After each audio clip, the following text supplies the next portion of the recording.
Chamo-me Ludwig e sou professor auxiliar no Departamento de Informática e membro do Nova Links. E vou falar um pouco sobre as minhas aventuras em tentar trazer técnicas de inteligência artificial para a bioinformática. Mas primeiro eu queria falar um pouco sobre a inteligência artificial. Nós temos uma longa tradição na ficção científica da inteligência artificial como máquinas que pensam. Talvez Isaac Asimov seja um dos autores mais famosos nisto. E aqui temos os robôs que sentem, que pensam como os humanos, e essas histórias em que a máquina, apesar de ser artificial, é inteligente como nós. Na realidade, na ciência hoje em dia, não temos propriamente computadores inteligentes. O que temos são sistemas que resolvem problemas que para nós exigem inteligência para serem resolvidos. É claro que o computador em si não é inteligente quando resolve estes problemas, mas os problemas são daqueles que nós precisamos de inteligência para resolver, como jogar xadrez, conduzir automóveis, interpretar texto, por exemplo, em pesquisas no Google e assim, compreender o que outros falam, assim por diante. E eu vou dar dois tipos de exemplos de inteligência artificial, duas abordagens diferentes, e como elas se encaixaram no meu trabalho ao longo de cerca de 2 décadas. Portanto, começando por processamento de restrições, que foi a minha abordagem inicial, e agora mais ligada à aprendizagem automática, em particular aprendizagem profunda.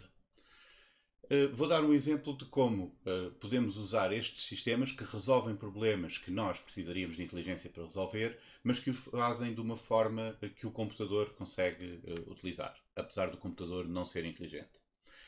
E um exemplo disto foi um dos primeiros problemas em que eu trabalhei em bioinformática usando inteligência artificial, é a determinação de estrutura por técnicas de ressonância magnética nuclear. A estrutura de uma molécula grande, como uma proteína, é bastante complexa, porque tem muitos átomos e a forma também é assim à vista altamente irregular e aparentemente difícil de prever. Mas com técnicas experimentais, como por exemplo ressonância magnética nuclear, é possível encontrar perturbações entre pares de átomos. Quando nós perturbamos um átomo, conseguimos ver o efeito que tem noutro que está próximo e com isso inferir distâncias entre pares de átomos na proteína. E agora a questão é como é que nós passamos dessas distâncias, que podemos medir experimentalmente, para uma estrutura de uma proteína, para poder prever esse modelo. E aí a minha abordagem, há cerca de 20 anos já, foi ancorar alguns átomos e depois usar estes métodos de processamento de restrições para o programa ir deduzindo quais é que seriam as regiões possíveis para pôr outros átomos, cada vez mais átomos, tendo em conta aquelas restrições que encontramos nas técnicas experimentais. Portanto, aqui o programa depois vai começando por uma zona muito mal definida, porque há muitas possibilidades para pôr esses átomos, mas depois vai testando combinações diferentes, vai excluindo aquelas que não funcionam e com isto vai reduzindo as regiões possíveis para os vários átomos, até eventualmente focar e conseguir identificar onde é que os átomos têm de estar para cumprir aquelas restrições que nós lhes demos. Portanto, esta era uma abordagem para processar esses dados experimentais que nos davam as distâncias e assim calcular a estrutura da proteína. Esta abordagem também pode ser aplicada e também a utilizei para tentar prever interações entre proteínas, cuja estrutura já era conhecida. Mas, basicamente, as vantagens disto é que nós não precisamos dizer explicitamente ao computador como resolver cada um destes problemas, como encontrar cada uma destas soluções. O que ele tem é uma forma genérica de ir deduzindo as regiões possíveis onde pode pôr os átomos e dessa forma ir processando as restrições até encontrar uma solução adequada a cada problema que nós lhe especificamos.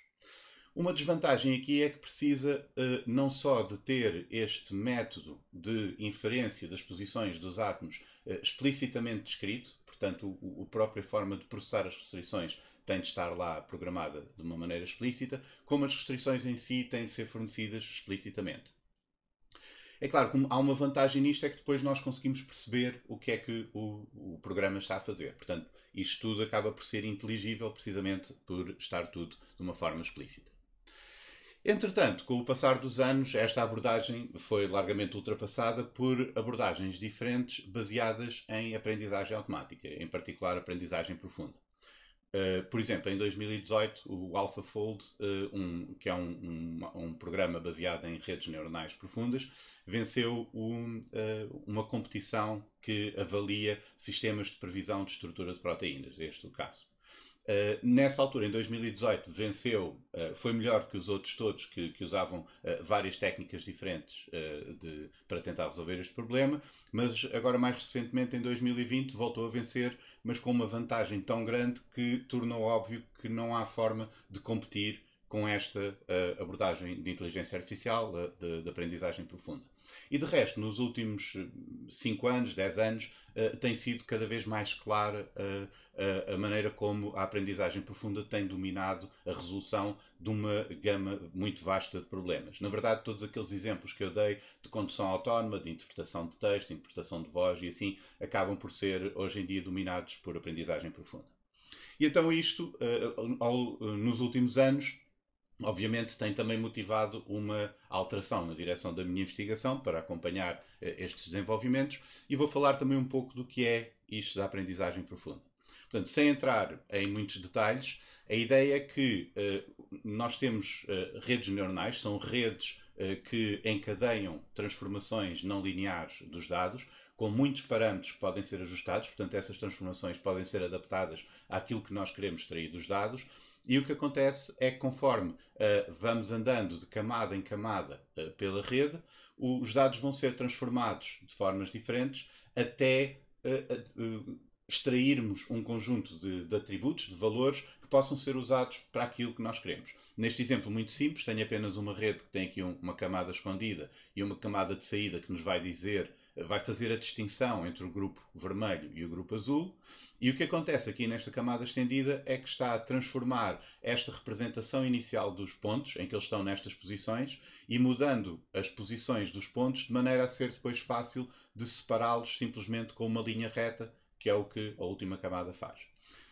Isto pode ser arbitrariamente complicado, com as técnicas que temos hoje em dia para ir calculando estes parâmetros, todos os pesos que estão aqui nestas ligações entre as várias camadas, e isto pode ser feito com um número muito grande de camadas. As redes mais complexas hoje em dia podem ter dezenas, centenas de camadas, têm centenas de milhões de pesos para ajustar e assim.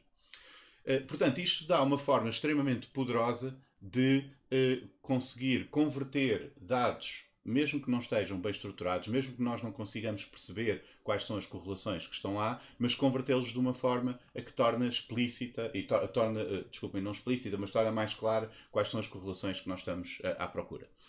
E eu tenho estado a usar este tipo de técnicas para tentar resolver problemas, como por exemplo segmentação de imagens de microscopia, identificar automaticamente as células. Isto são colaborações com colegas de outras áreas, obviamente. Processamento de vídeos para eletroforese em gel, para conseguir identificar automaticamente as bandas e conseguir medir as velocidades de migração das várias espécies e assim por diante. Identificação de compostos a partir de dados de eletroquímica, previsão de contactos entre proteínas, avaliação de modelos de interação, etc. Portanto, com o desenvolver destas novas técnicas e o sucesso que têm tido, foi também motivando uma alteração na direção da minha investigação, passando daquela abordagem de inteligência artificial mais explícita, das regras, do processamento das restrições, para esta abordagem de aprendizagem profunda, em que há a possibilidade de processar um número muito grande de dados, mesmo que não sejam estruturados, e encontrar as correlações importantes que estão lá nos dados. Agora, o problema disso é que esta abordagem de aprendizagem profunda tira-nos tira umas certas vantagens que nós tínhamos na inteligência artificial clássica, em que nós, tendo regras explícitas e processos de inferência, por exemplo, de dedução a partir dessas regras, nós também conseguimos perceber o que o computador está a fazer. O computador pode estar a fazer isso muito mais rápido do que nós conseguimos, pode estar a fazer isso com problemas muito mais complexos do que nós poderíamos processar mentalmente, com as nossas capacidades, mas nós conseguimos olhar, por exemplo, ao resultado, conseguimos perceber a inferência que está a fazer e, portanto, ao usar informação explícita e regras explícitas para a processar, torna-se inteligível.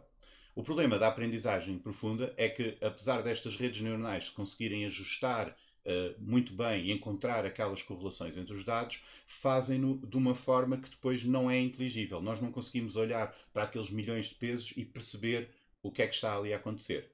Portanto, apesar de ganharmos muito desempenho na resolução de uma diversidade de problemas, desde que haja muitos dados, praticamente parece que a aprendizagem profunda consegue encontrar essas correlações, nós estamos a perder uma dimensão importante da inteligência artificial, que no fundo é aquela ligação que ainda tínhamos com a inteligência humana e com a nossa capacidade de compreender o que está a acontecer.